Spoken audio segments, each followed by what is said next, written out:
Welcome back to Capital Tonight. I'm Marshall Keeley. North Carolina, like much of the rest of the country, is experiencing more frequent and more severe extreme weather events that now than at any other point in history. And beyond the devastation those events can cause, they're also a big factor in the rising cost of homeowners insurance in our state.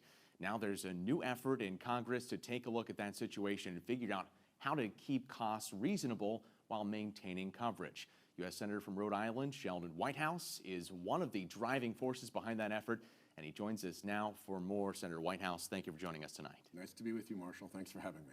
So why come to North Carolina for this? Obviously, we've seen storms here in this state, but I understand you're partnering with another member of Congress here on this. Yes, Congresswoman Deborah Ross has invited me here, and what we're seeing is that in essentially all coastal states, there's the problem of climate change creating risk that is making homeowners insurance either unaffordable or flat out unavailable. And that is creating real problems for family budgets. And so I came to North Carolina. I'm from Rhode Island.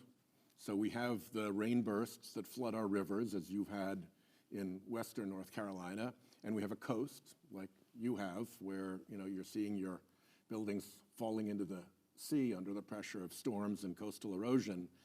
And behind all of those immediate dramas is the economic punch of insurance companies saying, wait a minute, we can't offer that coverage to you any longer. It's happening in Florida, where it's really acute. It's happening in Texas. It's happening all along the Gulf. It's happening up the Atlantic seaboard. And of course, it's happening in Rhode Island. So I've come to North Carolina to explore that issue here. So what are the possible solutions to this problem? I understand it's going to have to take some maybe enticing of these insurance companies to take on that coverage when they know this is a possibility that damage is going to happen to these homes. Well, the thing that's known about this is that it is only going to get worse. So if you're an insurance company and you have to make these bets on the future and all the legitimate evidence tells you that it is going to get worse, you're going to retrench and you're going to raise rates.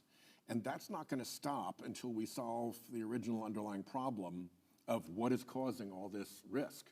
And of course, it is emissions from burning fossil fuel that is driving all of this.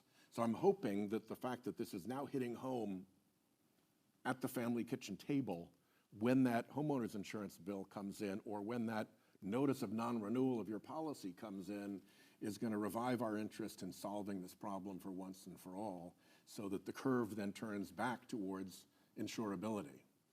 Is there a future in which the federal government can step in?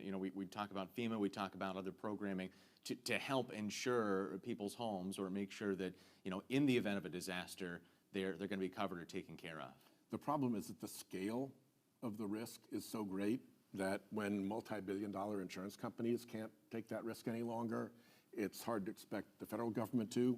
We do, to a certain degree already, through the National Flood Insurance Program, but that is an awful lot of risk, and it's a program that is very expensive and leaves a lot of people high and dry because the maps that tell you you're in a flood zone are very often wrong.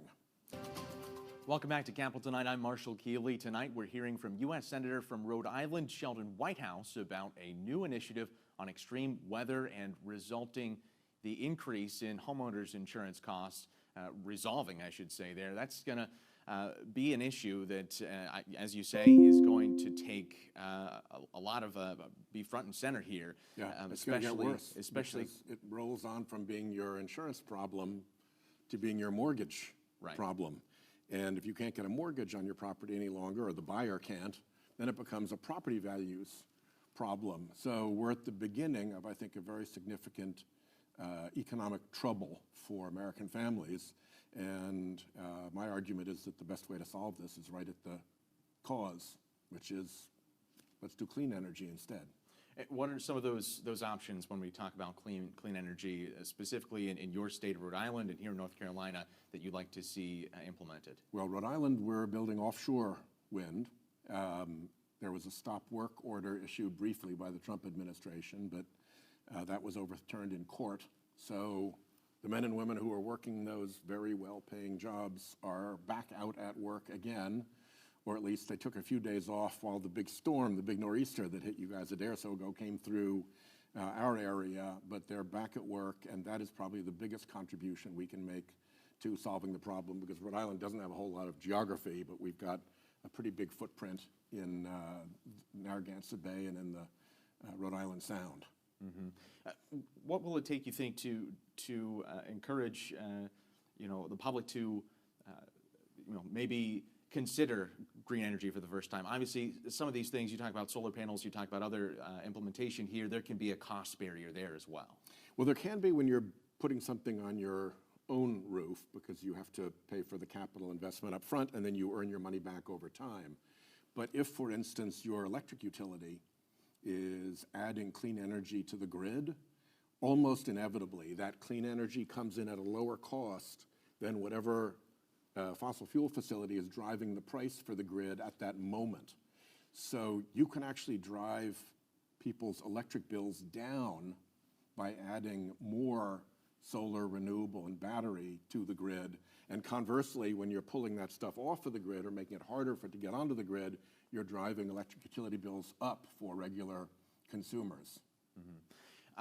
We talk about the electricity and that being an important part here, but there's also some shock waves going through D.C. we need to talk about right now, and the shutdown being the biggest.